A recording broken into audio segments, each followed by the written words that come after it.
let's see, I want to find out some things about you. How many of you are Augusta State or Georgia Health Science students? All right, that's good. That's good. This is my second meeting of the day. The first one was at 7:30 this morning down at Georgia Health Sciences University. Nice crowd. Not as many students. A lot of staff. And I was interested in one poll that was taken. The poll that was taken was, how many of you have degrees from Augusta State? And what I saw when I saw the hands come up was that there's a greater percentage of the people down there from Georgia Health Sciences with degrees from Augusta State than there were degrees of the same kind from the people from Augusta State down there. So that's good. It means there's a lot going on between the current two universities. A lot's been going on for a long time. I want to just, before we start, I want to offer a couple of impressions and then let Dr. Aziz talk. One is what I'm beginning to realize, especially in a meeting with the President's Cabinet at Georgia Health Sciences University, is that this university, its programs, its kind of students, its kind of faculty are a highly desired commodity among people at Georgia Health Sciences University. I mean, if you want to feel wanted, you could have been there with me in that room. The idea of the kind of collaborative programs that could be developed, the way that we can move forward together. That's a very good thing. That's what I've sent so far this morning. Now, I want to anticipate one question by answering it ahead of time. The question always comes up, why did it happen this way? Why was the decision made as it was? Why did we not have advanced knowledge and so forth? Here's what I think. Had there been an effort to get community input and input from all of you and from me and from Dr. Aziz and from everybody at Georgia Health Sciences University in this community, I think we could have moved towards this merger. It would have been successful. But I don't think it would have worked in the other three communities several communities that are involved. So my feeling now is that it could have worked here, but from the Board of Regents' perspective, it could not have worked elsewhere. So what we see is in the action that the Board of Regents took on Tuesday is great faith in this community, response to this community, the sense that in this consolidation of two institutions, there's a possibility of creating an entirely new kind of university that would blend the strengths of Georgia Health Sciences and Augusta State. Those strengths are quite different. They come together at some point. But the future can be very, very exciting as we work to create this new entity in the world of American higher education. Now, having said all of that, let me introduce my colleague in this venture, Dr. Ricardo Aziz, currently president of Georgia Health Sciences University, soon to be. Good morning. Good morning. Soon to be president of the new university. Dr. Aziz.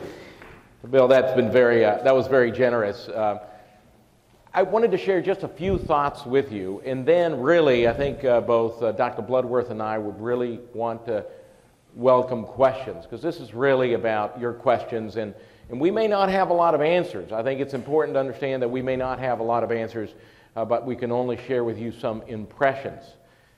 It is an honor for me to be here today, and I will share the same enthusiasm that Dr. Bloodworth has. You know, what we are talking about here is about creating a new university. This is not about having an overgrown academic health center, an overgrown health sciences university. This is not about having a liberal arts program that simply becomes amalgamated. This is about a new university, a new comprehensive research university. The power of that university is vested on a few elements that, in fact, no other merger or consolidation in Georgia has. This is a unique opportunity, a once-in-a-lifetime and truly once-in-a-century opportunity. Our universities are complementary. They are not competitive. That is a major advantage for what we are facing today. Georgia Health Sciences University is an academic health center focused on graduate and postgraduate studies. It actually brings a lot to the table, which we'll talk about in a minute. But again, it is not a complete entity. It does not have the liberal arts. It does not have the business. It does not have the education. It does not even have a lot of the basic undergraduate arts and sciences that Augusta State University brings to the table as well. No basketball team. That's right. No athletics. Somebody asked me what we would call the mascot, and I thought to myself, go Jags. We have nothing else. Why not?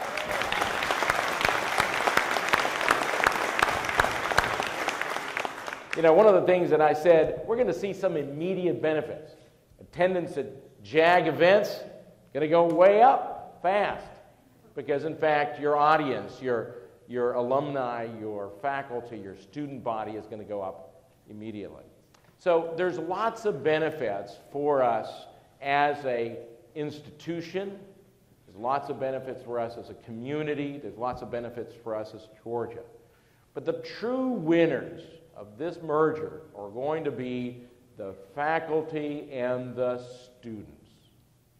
The student body all of a sudden will be part of a university that will be much larger with lots more opportunities. And that applies both to the current students at GHSU who may then want to do an MBA, may want to have other degrees in education. And God only knows that we need much more educational training in the clinical sciences. And also for those students who are undergraduates currently at ASU, all of a sudden the ability to have programs will be immediately expanded. They'll be part of a larger university. Today, somebody asked me, one of my students asked me, what is going to happen with our diplomas? And so while we don't know what the name will be, and we really don't want to have a discussion about it because, in fact, it'll be a collaborative process that we'll have to come up with a name that in the future clearly tells people who we are. That's not something that's going to be a unilateral decision.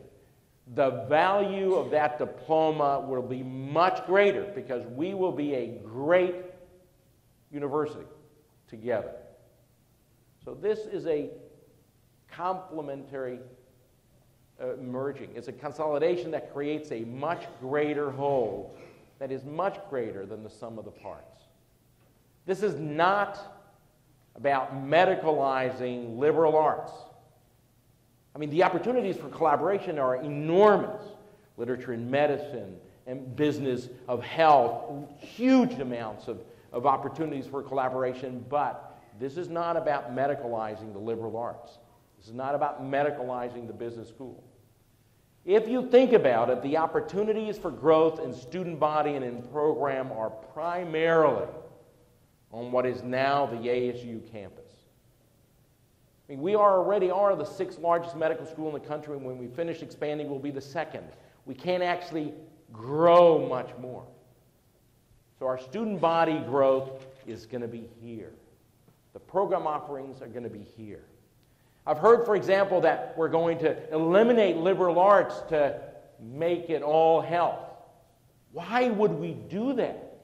That's exactly what we don't want to do. If we're going to create the university of tomorrow, the other great 4th research comprehensive university in Georgia, it's about building the liberal arts, building the undergraduate programs, expanding those colleges and those offerings. Remember, this is not about creating an overgrown health sciences university. This is about creating a new university, a true university. And so, in reality, the value, as Dr. Bloodworth said today, the enthusiasm that your colleagues at Georgia Health Sciences University are viewing this potential, this consolidation, not potential, we have a mandate, is tremendous. And again, this is not about minimizing the value of liberal arts, business education, and many of the other arts and sciences that remain to be developed. This is about growing those programs. So for me, I will tell you that I am a very enthusiastic supporter of this consolidation. I can see the future, and I can view what will be a great university. The issues and challenges that we have, our students are different, we have a community and an access mission. These are all things that face other large universities. We have a responsibility to the students and to our community to serve as that access point for many individuals who have never been to college before, to serve as that community resource. And we will continue to do that because, in fact, that is our value. People say, well, the students are different, the requirements of admission are different. They're always different. To be admitted to medical school is always different than to be admitted to an undergraduate program. And it's different for a pre-med program in undergraduates than it would be for another one. That is normal. You expect that. That heterogeneity is something we face always in all great universities. That should not be a challenge. It's complex. We'll fix it. But it's not a challenge. We should not forget our mission. The contrary is, Georgia Health Sciences University has a statewide footprint. That is a footprint that will allow the programs currently at Augusta State University to also have statewide relevance, in addition to having their community relevance. So again, the potential, the opportunities that the Board of Regents have given us to create something that is tremendously unique in Augusta is once in a century. And it's exciting to be part of that. All of you will be part of that. All of you will be an integral, critical component. So I'm very enthusiastic, lots of challenges, but as Dr. Bloodworth has said, we will surmount those and we will achieve this great new university. So that's really, I just wanted to share a few of those things. There's lots of myths out there that I'd love to address in the question and answer period. I think that that's really what this is all about today. So let's start with questions. We have microphones, but again, if you yell and everybody can hear, that'd be great. But the truth is we want everybody to hear, so if you can use the microphones. Do we have microphones to pass around? There are 5 mics set up, too. Perfect. Does this one work? Can I throw it to someone if they want to talk? Throw it at some other people? Yes, ma'am. Yes.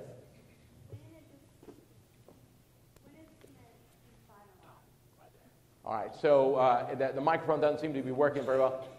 When is this going to be finalized, Dr. Bloodworth? When will this be finalized? Now, there are some accreditation is interesting in that the two universities must remain separately accredited institutions until the Commissional Colleges of the Southern Association of Colleges and Schools, an organization which we will get to know a little bit better in March of this year. We have to achieve our own separate accreditation. We have to prove that we're in compliance with all of the principles for accreditation. And as Georgia Health Sciences has to remain that way. When was your visit? 2 years ago? Ours was in August? Last March as well? Okay, yeah. Great. Yeah. And then, at some point, when everything is figured out, the mission, the statutes, everything is ready to go, then an application is made to SACS. But not until that point, because at that point, as I understand it, am I right, Ray? Am I saying this right? At that point, we have to show that this to-be consolidated university is itself in compliance with the entire range of the criteria and the principles for accreditation.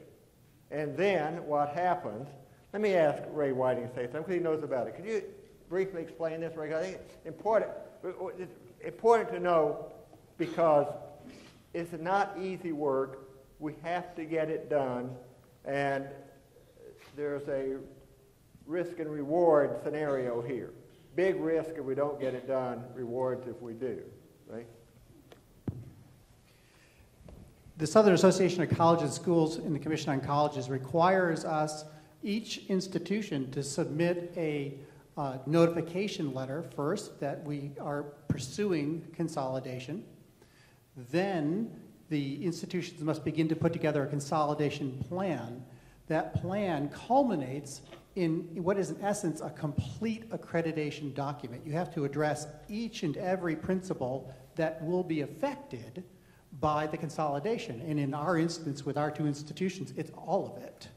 So we will be producing, we will finish an accreditation visit, and then we will begin preparing an accreditation document immediately that will cover every aspect of our institution and every aspect of Georgia Health Science Institution. We have to work together.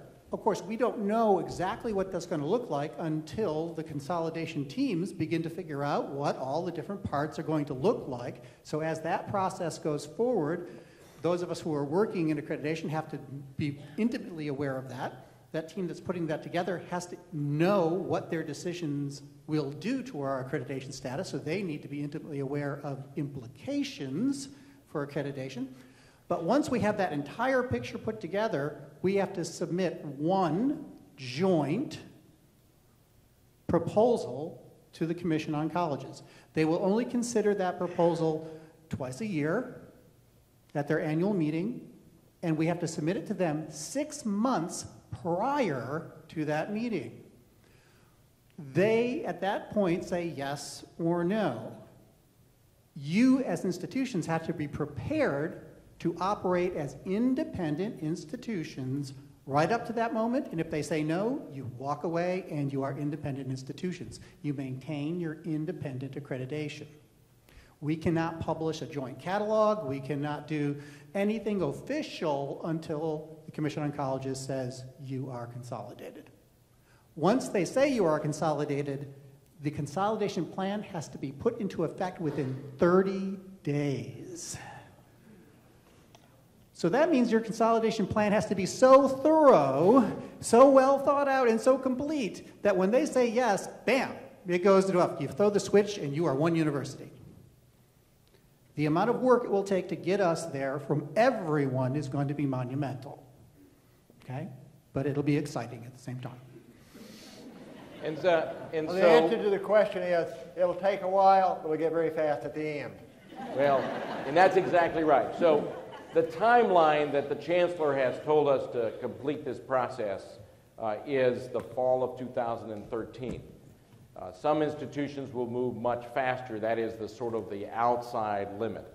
So we just heard the complex process. That means we need to start yesterday and do this very, very fast and very completely. So it's going to be a lot of work over the next few months. We cannot, right, slow down. We have March, which is the SACS visit, right, to ASU. We went through this last March.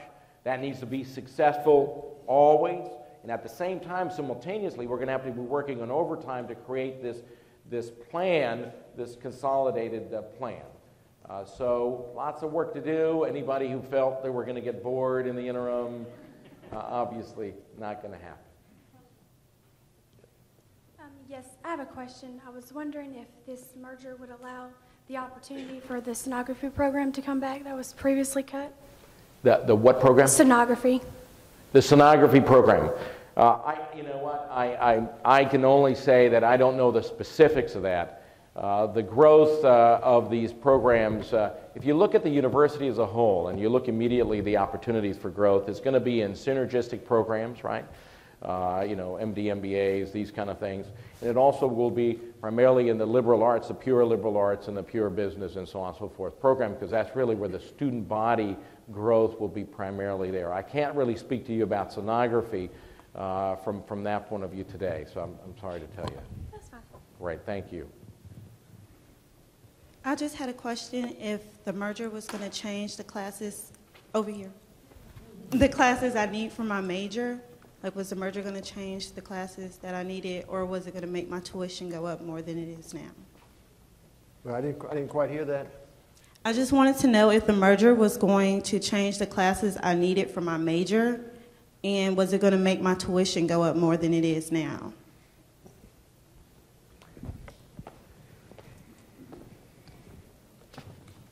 The answer is, I think everybody is concerned about the increases in tuition, the increases in student debt load. All I can say, and this will be my commitment, is to keep tuition increases as low as possible. Now, we know what's happening out there. We know the student loan debt that students are taking away with them from college. Some places it's extraordinarily high. And I think the Board of Regents, and so, I mean, we've got to pay it. Got to pay for the operation. Got to make it work. Got to hire the faculty. Got to expand this and do that. But I think the Board of Regents in general is concerned about tuition. Would like to see that tuition increases be only the minimum required. Yeah, I absolutely agree. I mean, I think that we all are very concerned about tuition costs. We're trying to keep that debt as low as possible. You know, there is a big advantage, I will tell you, when we do consolidate into a larger institution. And then again, that we as part of our institution will now have a great academic health center who has the potential to assist in some of those costs. So I actually don't see that costs will go up. They may actually stabilize more readily as you become a larger enterprise. Regarding the credits and so on, you know, obviously we have provosts and VPs for academic affairs and so on, but remember that in general, our programs are not competitive. In general, our programs are complementary, supplementary, additional. So I don't see why any credit requirement that you currently have in a program, say at ASU campus, would change at all. Now, there'll be creation of new programs and new disciplines and concentrations and so on and so forth, which will have their own requirements. I would envision that because, remember, this is all about growth. This consolidation is the only consolidation that the Board of Regents is considering that is about growth, creating a bigger enterprise. So I don't see how that would change either. So I don't think that you need to be concerned about that. I'm just speaking again with relatively limited knowledge. Yes, sir. Good morning. Good morning. As Chair of Faculty Policies this year, I've had some questions passed on to me that I'd like to go through with you. ASU has a rich history of shared governance. What is your position on the role of faculty and staff in university governance, and to what extent will the ASU model of governance be maintained? Is that presumed for me or? To both. To both. Bill? That's a good question. Are we talking about predicting the future? Are we talking about hope? The faculty governance model here is strong and good. There's a different model at Georgia Health Sciences University. And one of the first questions that Dr. Aziz asked me last week sometime was, how engaged are your faculty in the governance and operation of the university? And my reply, only partly facetious, was, well, in order to get tenure and promoted, you've got to belong to you got to be on X number of university committees. So our faculty are really engaged. But that is true. That is true. The model is different down there. First step is going to be conversations between current faculty and faculty leaderships at Georgia Health Sciences University with you, Jeff, and other members of the Faculty Policies Committee so we can figure out an effective way to do this so that we preserve and continue as much as what we have here, which is good, in the faculty governance system, and combine it with what's good in the system at Georgia Health Sciences. Yeah, I agree. I think that it would be disingenuous to tell you, you know, the specifics, because in fact this will be a road that we will forge together. I would envision that things will be changed. I mean, this is what we normally know. We don't know to what extent. There are, as I said, good things that we're going to learn from ASU, good things that we're going to learn from GHSU, At GHSU, there is a fair amount of shared governance. I mean, the faculty are very involved in everything from the clinical operations of a multi-million-dollar operation to the curriculum that they develop, the programs at their universities, the research programs. So we have a significantly strong shared governance model. But sometimes there is confusion in the shared governance. I mean, at the end of the day, some decisions have to be made, and somebody has to take the bullet and make those decisions. So we think that you'll find that, in fact, it's not as critically different as what you're already experiencing, considering differences in sizes. But I'd be disingenuous if I told you I could predict the future, because I can't. Dr. Aziz has kindly, I think it was kindly invited me to join with him next Tuesday when he meets with the Faculty Senate at Georgia Health Sciences. So I'll be there. I'll get some sense of it. And he's committed to meeting with the Faculty Policies Committee here and with other faculty members as we go forward. I should point out, and this is probably a good time, when I arrived at GHSU about 18 months ago, about 6 months earlier, I spent a fair amount of time meeting with individuals and listening to really the campus. And I will tell you, I have a lot to learn from this campus. I have a lot to learn from the faculty. Hopefully, I've already asked permission from Dr. Bloodworth over the next 6 months or so to spend as much time as I can talking to as many constituents from staff to faculty to students on this campus. Because I really do want to learn, and I really do want to listen to what is being said. You have to remember I'm an eternal student, so hopefully I'm a good learner. It's really important because the documents, the mission statement, the strategic plans, the statutes of the new university have to arise from the faculty. And that is the same at our institution, so that's not any different.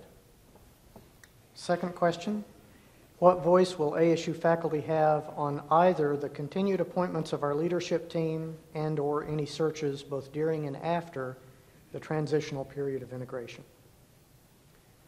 So I can speak for GHSU and what we do now. Faculty are always represented on every single search, and in fact, we have a centralized search process that is becoming a national example.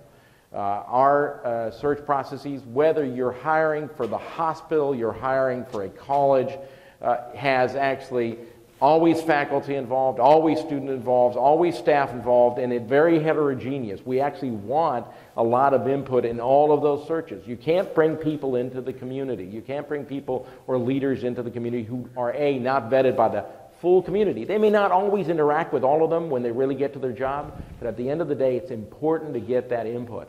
You make better decisions about leadership, you make better decisions, and you engage people better, and of course the buy-in from the community is better in that way. So our current process is actually a very, very engaged process where faculty are always represented. In fact, most of the time they run the search committees for all of these things. And I presume it's the same at Augusta State, and we can discuss that. Third question is, will the ASU nursing program close due to the fact that GHSU already has a BSN program? And if so, is there a time frame for this? Did I see Dr. Charlotte Price stand up a while ago? Yeah, I had a discussion with Dean Lucy Marion this morning. We're going to continue to talk about that. She's very interested in making this thing work with our faculty. And for instance, the question comes up, this kind of question will come up in the merger of the program. Okay, we have a certain number of faculty members who have tenure, but they don't have doctorates. What will happen to them? The answer is obvious. You don't take tenure away. You don't take tenure away. So I think that's going to be largely your work and work with Dr. Marion to figure out how to pull this together. It's not, and you know, and I know less, but I know a little bit, that it's not going to be all that easy, but it can be done and it'll be stronger in the end. So I think that the question is an important one, but it does represent something that we will have to overcome, and that is the us and them. When you say our program will close, what do you mean? When you're one university, it's not going to be one close.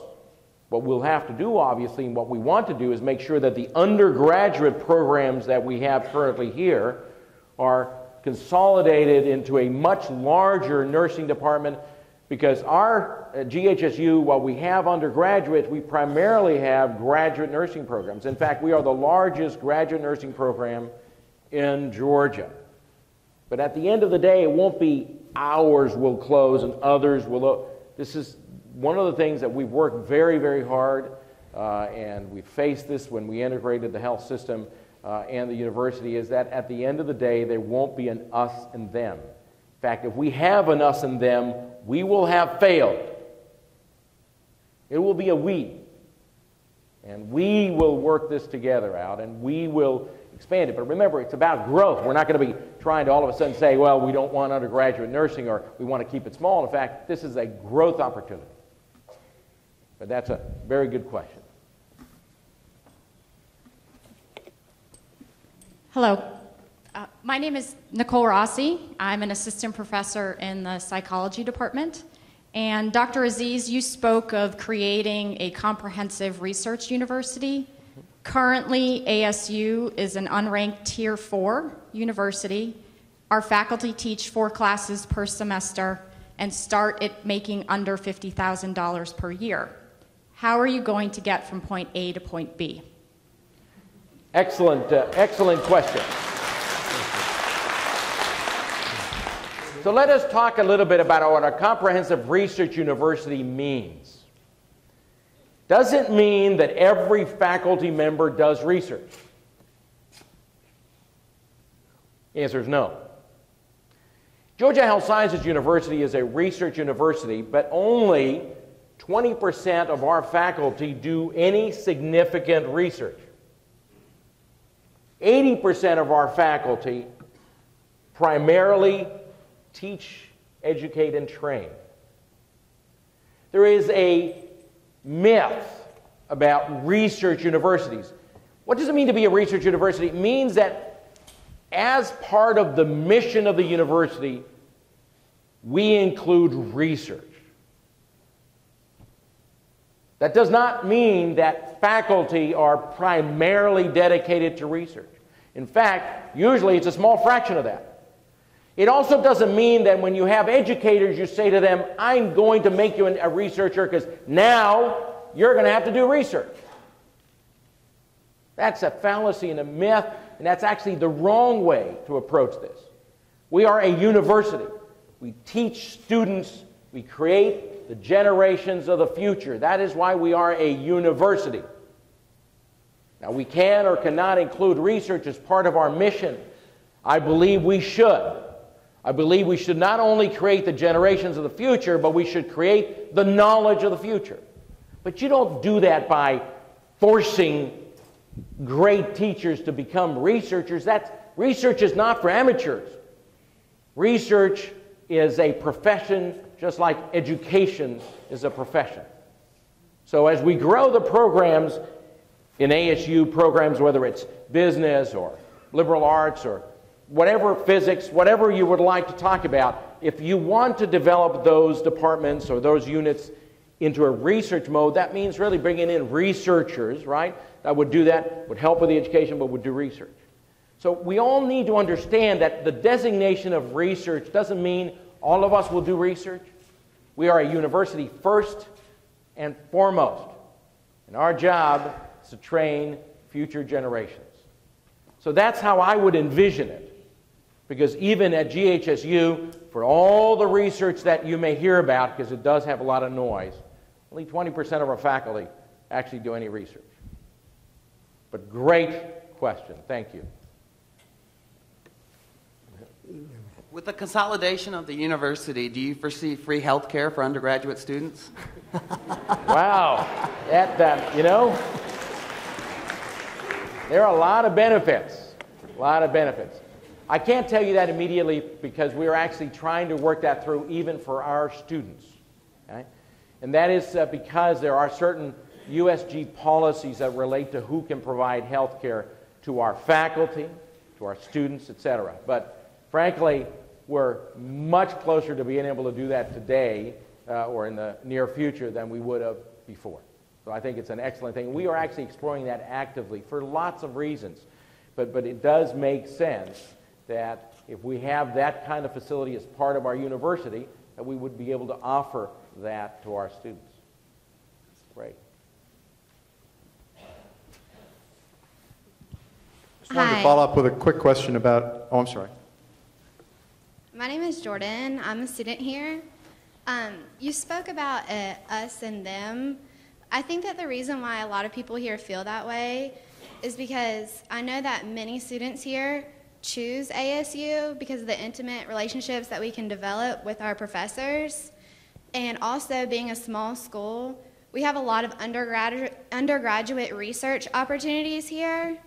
And I don't know how consolidating the two schools is going to affect that. A lot of students here expect ASU to continue expanding and offering more like in-depth classes other than the generic courses that are offered right now. So other than healthcare, how are our programs going to be better and expand and get more in-depth with concentrations?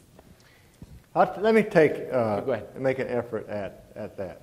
One thing, there's certain things about Augusta State University that are very good and very distinctive.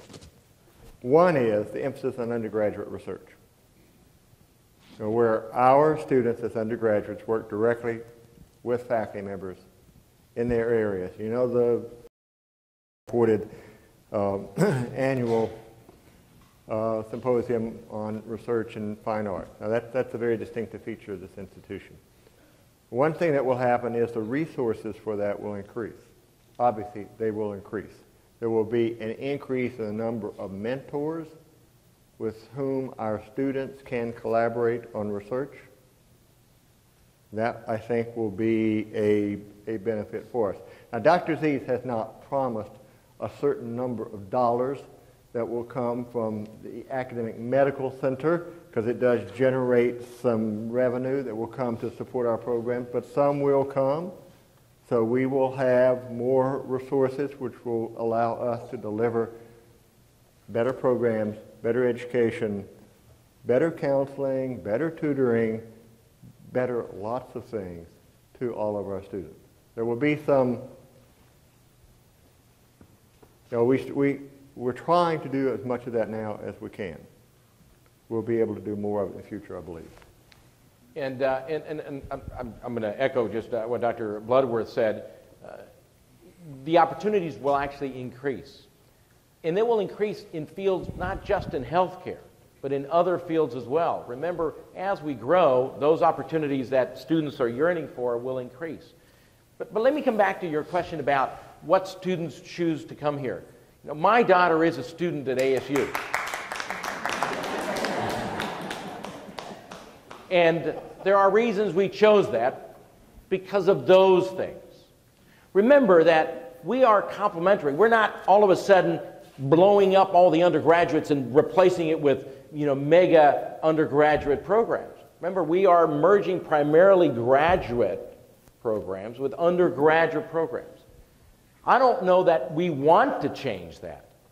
In fact, one of the attractions of this university, in fact, one of the growths in student body that will occur as the years go forward is because of that environment that we provide to those students. I don't know that I want to be a UGA or an LSU or any of those things. I mean, that is different. We're going to grow, but remember, we're going to be able to control this growth. We're going to be able to do it differently. And this consolidation doesn't all of a sudden triple your undergraduate campus, right? It's just going to actually create a larger synergistic university. So hopefully we'll retain that. But a lot of students here and faculty feel as if ASU had a lot of plans for expansion and making our school better, because ASU wasn't always the school it is today. It's been getting better and better, and we've all expected it to keep getting better. We don't want to sink into the system of the medical school. We want to keep improving upon our areas that have nothing to do with healthcare. And I absolutely agree. As I said before, this is not about creating an expanded health sciences university. This is about creating a larger university. We want the programs at ASU to grow. So all I can tell you is what we know now. I mean, we're working with very little data, But in fact, we agree with you. I absolutely 100% agree with you. This is not about, again, and I'm going to repeat it multiple times, by creating an overgrown health sciences university. This is about creating a larger, comprehensive university with growth in all areas. That's the purpose. Because we were told that it's to save money. We're consolidating to save money, so the state could save money. Well, is that not true? I'm going to let Bill answer first, and then I'll let you know.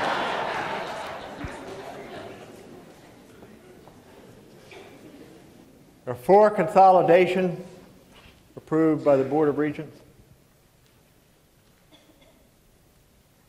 3 of those obviously stand to save the state more money.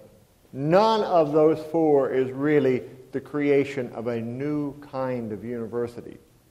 This one is. This one is. Now, 2 things will happen. One, there's a lot of support for this in the General Assembly, obviously support on the Board of Regents. We already see some of the results of that support in the governor's budget message, $113 million of new money for the university system of Georgia. That didn't happen last year. So I think people know that this is a very special consolidation.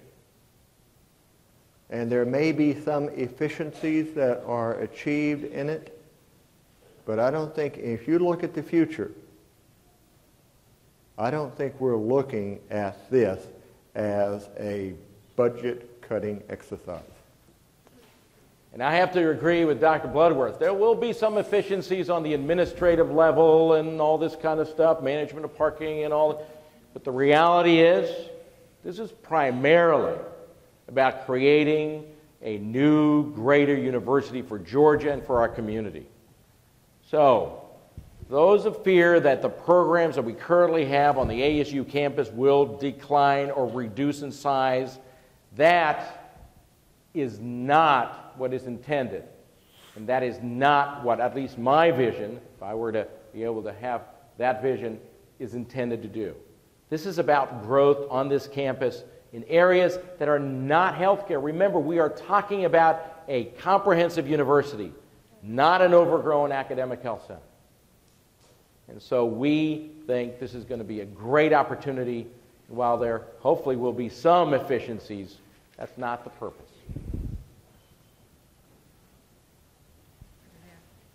Oh, that's Scott. Just a short follow-on with your comments about the new university and the role of research in the new university as opposed to teaching.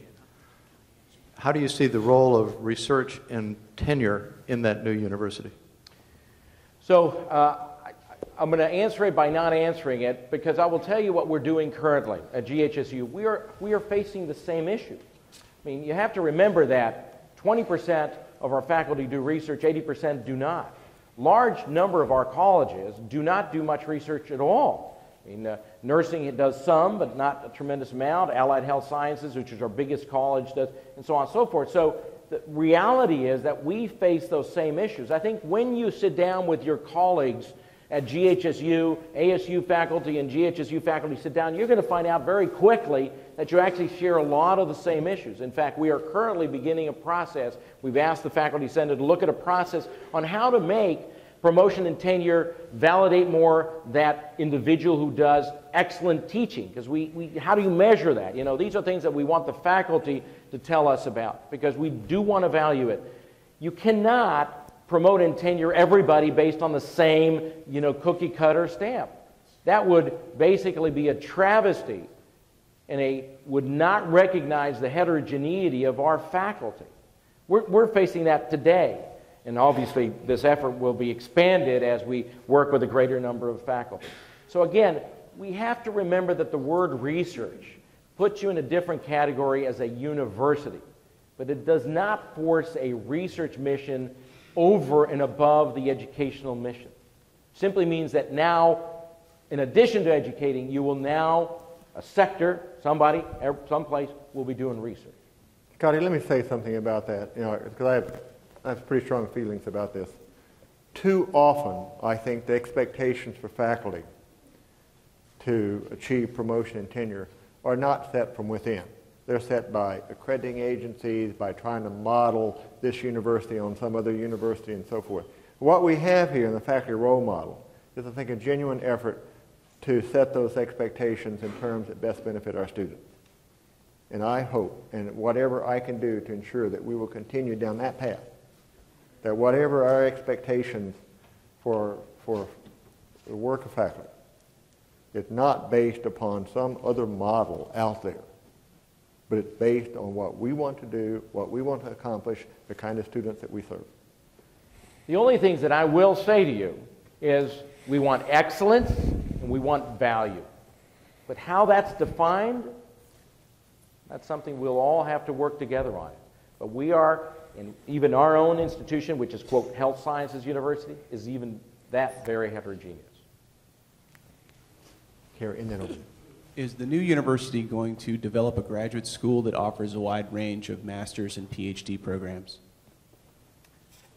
Well, I'll try to answer that, and it is my hope. I mean, that's exactly what we'd like to do. This is not, again, about just growing the health sciences program, although the health sciences program is going to benefit tremendously. I mean, all of a sudden, we'll be able to work with our business colleagues and get a lot of stuff there and work with our physics and biology majors to have all, but the issue is absolutely, you know, the growth potential, and I'm going to repeat this because I think everybody may not have heard this. The growth potential in students and in programs is primarily on what is today the ASU campus. That's the potential. So we hope so. From what I heard, out of the 4 mergers that are going to happen, this is the only one that is going to cost money. It's going to cost the state. It's not going to cut costs. It's going to cause a lot of extra financial strain on the economy. And then when you throw in undergraduate health care and what the student fees that come from medical college, what I am most concerned about is how student fees from this consolidated university are going to change. Because as of right now, ASU has one of the lowest student fees in the state. I think this semester I paid around $500 because the Zell Miller Scholarship covers my tuition, pay for books, pay for fees. It's good. I'm a college student, I work part-time, I don't have a whole lot of money to be paying extra money for fees that will come because this consolidation is going to cost money and because of medical college fees that are going to influence the rest of us. It's similar to the question about tuition. The mandatory student fees here are relatively low in the University System of Georgia. There aren't too many schools in the system of our kind where the fees are greater. And we've made an effort to keep those fees low. And even with the implementation of the fee approved by our students last year, the $135 fee, only $115 of which was implemented this fall, to build new student facilities. It's still low in comparison. So this is what the question is about. Our students know that fees here are low. They're fearful that in the consolidation those fees and the tuition will go up. That's the question. Right. And the answer to you is I can't answer that, mainly because all of our students are also very concerned about fees and costs. I think that it has to do with a return on investment. If the university is going to offer more services and more facilities to students, then obviously the fees may or may not go up. But at the end of the day, if anything, this is a consolidation that will bring resources to the table, not take them away. I think it's important for everybody to understand that this is about bringing resources. There are reasons why many other universities have wanted to have the Health Sciences University on their campus or wanted to acquire control over a Health Sciences University. This is actually a consolidation that brings us together and brings resources to the table. So I don't know that actually we're going to see any impact on fees. All I can say is that since we're going to grow, we'd like to have more facilities, more student facilities, and so on and so forth, and that may affect it. But that's always done with student input. And that's what I would imagine. Important question, so that's why students will be involved in the working groups as we go forward. So the question down at Georgia Health Sciences is going to be, how much in an athletic fee am I going to have to pay before I can paint myself blue and sit in the student section at the ASU basketball game? Thank you. I have a question. With the consolidation of GHSU and ASU, and how you're saying that you want to expand ASU and GHU obviously together and make it a more well-known school, how are you going, like, what are your plans to be able to do that without losing some of the intimacy that ASU students do have now with their teachers, because it is primarily more a liberal arts college. I know that in my classes, we'll only have 15 to even 25 people in a class. So it's a lot easier to learn for some people. So do you think the consolidation, like, just what are your plans to make it a better school without making it overcrowded?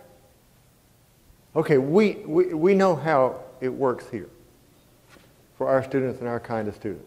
And I'll always say this, and of course I get this information for Mary Philpott Lux, but in the latest administration of the National Survey of Student Engagement, what we find is that our students are more engaged with our faculty and with the institution than is the case on many other campuses. A key statistic in this, which I can't remember everything, but I can remember this one, is that there's a question on the NSE, National Survey of Student Engagement Form. It says something like, do you get sufficient feedback from your instructor?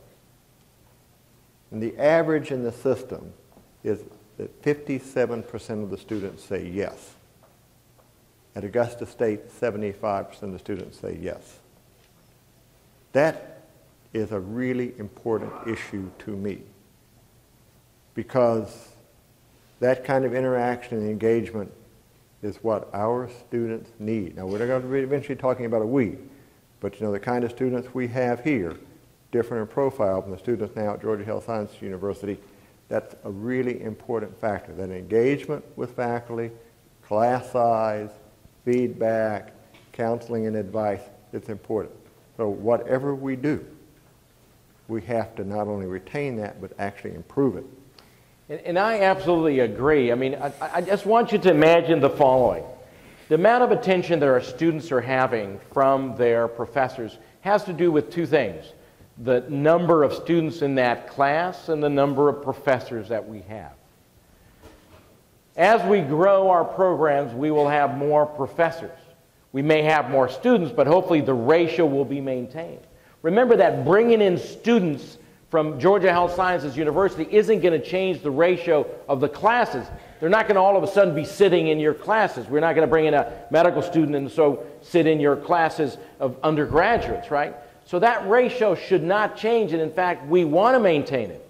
There's a competitive advantage that we must have in order to grow as a university, and that is, one of them is to maintain this feeling of both intimacy and attention that our students come to us for and that they select. But again, the consolidation should not change that at all. It's not, as I said before, that we're going to have all the students from GHSU all of a sudden coming up to campus and taking classes. That's not going to happen. We're going to keep the students in their different disciplines and classes. Remember, what will become is this comprehensive university with undergraduate degrees of all sorts of varieties that will expand, in our health sciences degrees that will expand, in other graduate degrees that will expand. Because now we'll have the experience in creating PhDs and other things, and so that experience will be transferred to other disciplines as well. So hopefully that environment will not change for our students, which is obviously what we want to make sure doesn't happen. Mr. Crute? There are a lot of logistical sides to expansion, and I'm going to try to say this without mentioning the word monorail, but I fear tremendous fragmentation given that we're landlocked here and are looking at the West Campus. I haven't seen a whole lot of free acreage down the hill, and is the plan to keep things primarily in their locations and expand elsewhere, or has there been any thought to where additional land is going to come from? And the timeline for this expansion and the facilities that need to accompany it. Tom's references to a monorail. Once I cracked a joke that maybe we need a monorail to connect us with our facilities off of Wrightsboro Road, and people thought I was dead serious about it. And it finally went on where paper thought I was serious about it, but it might not be a bad idea. Old Dominion University has a monorail on campus, so maybe we really can do that, although I don't think that's really a strong possibility. I think we have to figure this out.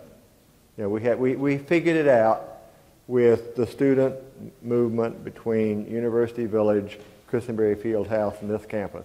And that's a tangle.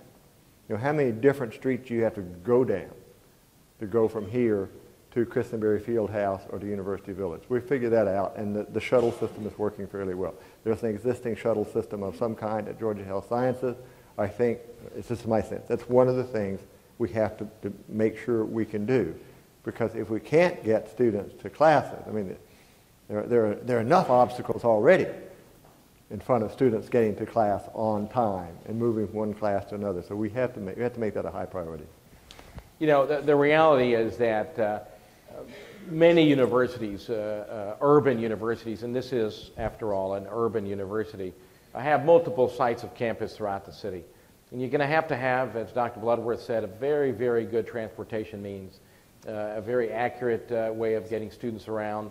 But I really am not prepared to even answer that, except to say that, yes, we know that we're landlocked to some degree, although it's all relative, right? I mean, landlocked is relatively, you know, what people say is landlocked here is certainly different than it would be in, say, Atlanta or in other places. We'll have to continue to examine that, but we do want to grow for our students. We want to provide more facilities for our students. We want to provide more disciplines for our students. We want to make sure that their options are greater, and that's going to require us to figure out how to expand.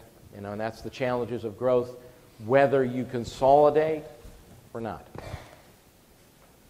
An important aspect of this creating, I'm up here, Dr. Bloodworth. I see you. Okay, Sandy. An important aspect of creating us, as opposed to us and them, is going to be this planning process. And there's been several mentions made of committees and perhaps student involvement. So could you please address how these committees are going to be composed and how individuals will be selected to participate in this planning process? We're working on that. There's a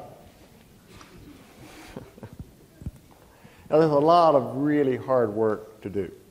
At this point, I have a letter from the chancellor that says recommend some people for the working group, and there are a bunch of categories: students, faculty, staff, alumni and foundation, and community. Now, what we're really talking about, though, is very, very hard work, kind of like what you have to do to get accredited.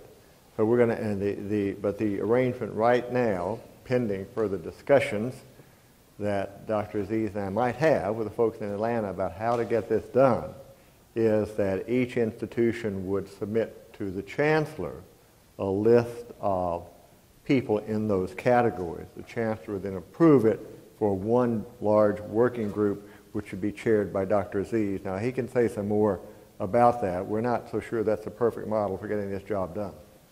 And the answer is I have nothing to add to that. I mean, we will follow marching orders. That is what the committee will be. But, you know, we know a committee of 20 people are not going to be able to manage this. We're going to need a lot of work groups, a tremendous amount of involvement through the campus. We're going to have a lot of specifics. So, you know, the direction we currently have is fairly high level. We're going to have to work out all of these different parts, but I would guess that everybody on campus at some point will be involved in very specific parts, because this is a complicated thing that we need to do in a relatively short period of time.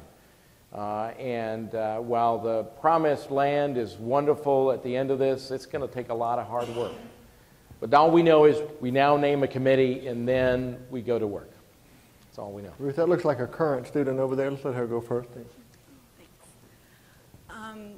Since you keep repeating that our goal is this comprehensive university, that our goal is growth, how will this growth affect the existence, implementation, and efficacy of the quality enhancement program that was so advertised this past semester?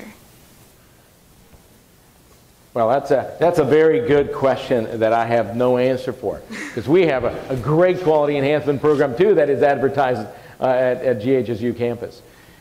That will be something that actually has to do with SACs. Remember that the QEP project has to do with SACs. Having said that, okay, both your QEP, which I've reviewed, and our QEP, which has to do with diversity, are two very valuable initiatives. And so I'll tell you what we already did with ours.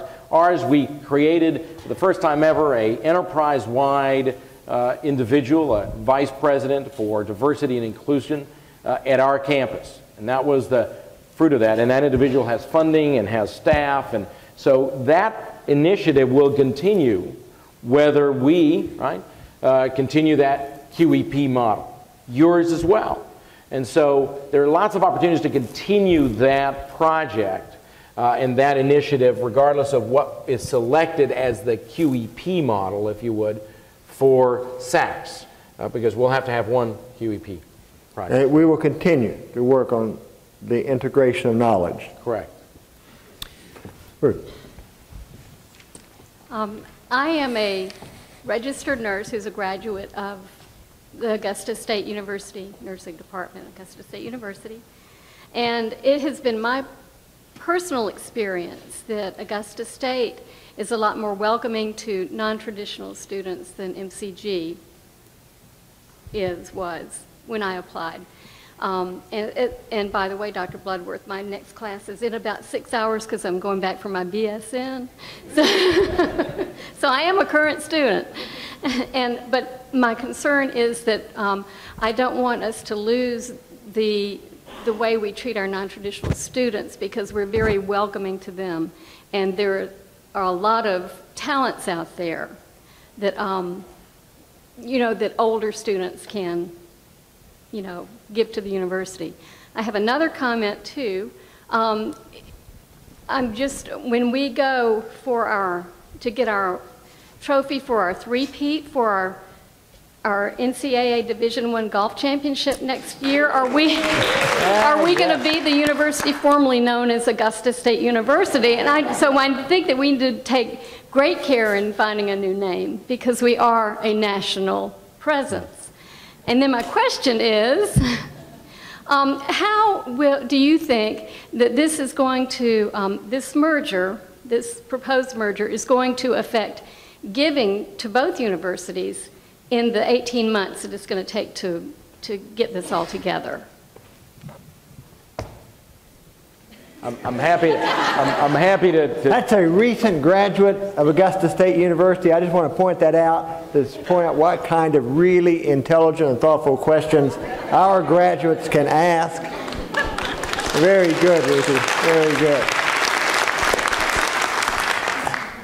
Until the merger, whenever that is, maybe in 2013, September 2013, that would be like 60 days after the SACS board meets, if everything is ready to go by January 2013 and so forth, is we do everything we're doing now as well as we've always done it, or better. We continue to recruit students, we continue to educate students, we move forward as we are now. You still move forward as two separately accredited institutions until that point. And I'm wearing my ring. I know what you mean about that. And as far as non-traditional students are concerned, that's a tradition here. There have been times in the past when at one point we had students arranged in age, degree-seeking students from 11 to somewhere in the mid-80s in age. It's important. And addressing non-traditional students is really the future. And I think in today's complex world where the economy really puts great demands on students, we have to have systems of addressing the non-traditional student. And I was a non-traditional student at UAB when I got my MBA and my MPH, so it works that way. We think that should be continued. I at least do. I obviously, as I said before, this is going to be a complex issue, and the academic programs will be run by the faculty, and we believe greatly in shared governance with the faculty about those programs. But I think that the non-traditional student is actually the future student. It's going to become increasingly hard to be a traditional student. Word from on high means from Kathy Schofield. We have two more questions, right here and right there. Yeah, let me just finish answering your question about giving. Well, it is my expectation that the community will support this growth, and that the community, not just our own local community, but statewide community, will support what we are doing here. And so it's my expectation that giving will go up. Now, alumni initially may not know what they want to do, but beyond that, we do expect that. I am very committed to making sure that our communities support growth at our universities. That's all I can tell you. Thank you, Dr. Bloodworth, Dr. Aziz. I just got one question. Can you give us a little insight how, as staff members and with our families, how can we feel wanted and still, you know, just secure in where we are with Augusta State and the new merger as staff members?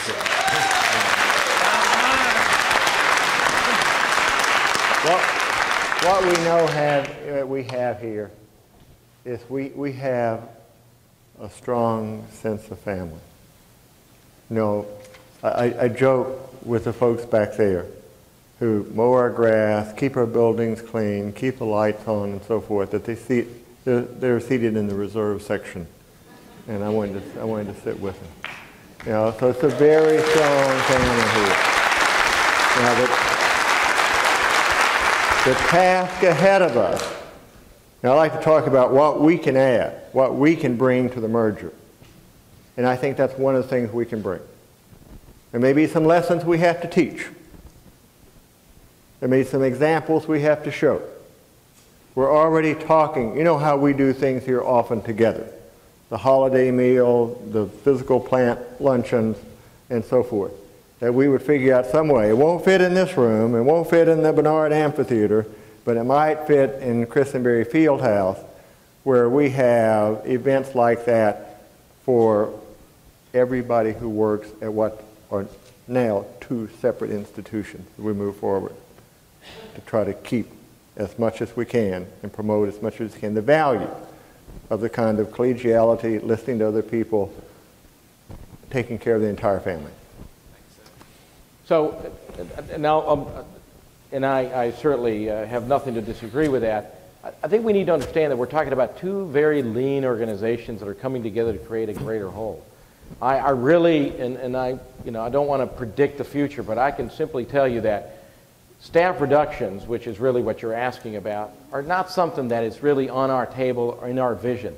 We're lean. We're going to have to work together. We're going to have to synergize. We're going to have to share cultures. There are things that we've learned at GHSU and you have learned here. But that is not a big part of what we're doing. And in fact, I just want to reassure our staff and our faculty certainly, but our staff principally, that is not the purpose of this. The purpose of this is to create a greater whole for Augusta and for the state of Georgia and for our students and our faculty. And so all I can do is tell you that, because that's really our image and our thought.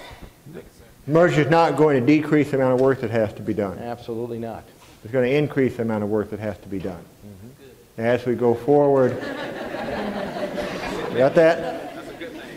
As we go forward, this new institution is going to be a job-creating machine. Right. Good. I'd like to make a comment. My name is Beth Neesmith, and I'm actually faculty at GHSU. And I have some comments that I think may address some of the specifics that you guys have talked about. I'm actually very excited about this merger for several reasons. First, I had to apply to ASU a while back to have my English and maths and science before I went to GHSU. We won't have to do that anymore. I can go to the same university and get those things done. And so that's one reason why I support this. I also support that because I'm faculty in the graduate program. My students, many of whom are non-traditional students, often look for adjunct courses in psychology and sociology, and I have great respect for the faculty here who teach those things, and they also won't have to look for those things elsewhere anymore. Finally, to address some of the research questions, I do research on the effects of stress on the inflammatory system following trauma. I would love to have collaborators from this faculty, from psychology again, and sociology, to further inform me about stress and things like that, to become part of my team, because I think it strengthens both of us. So I just want to say, as a guest in your house now, I support this very much so, and I hope that we can continue to show through our examples how we can build on each other's strengths. So thank you. Nice note to close on. Very nice, very nice. Thank you so much for coming. There's a lot to be done. You'll be seeing Dr. Aziz on this campus often in the future, meeting with small and large groups. Thank you so much for your questions and your support, and go Jags. Thank you much.